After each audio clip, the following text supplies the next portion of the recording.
บน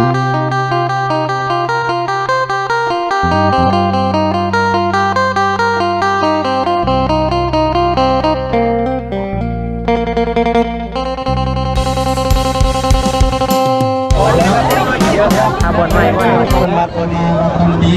อายุวันโนสุขังพายังสามิตุบังคุณเมย์สีเอาเล่นละลายเอา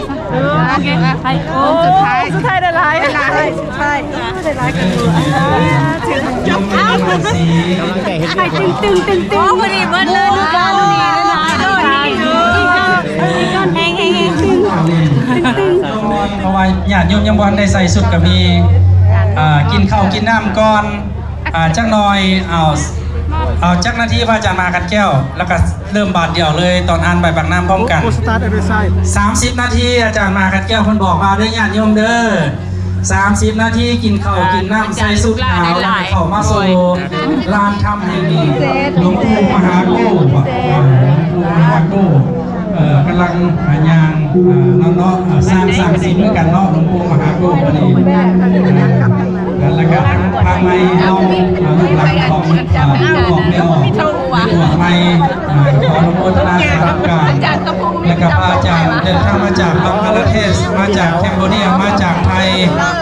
และกับอาจารย์สายันอันนี้ก็ขออนุโมทนาสาธุการนำญาติโยมผู้ใจบุญใจกุศลทุกท่านเด้อ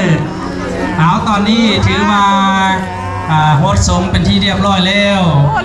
จะให้ญาติโยมพุทธบริษัททั้งหลาย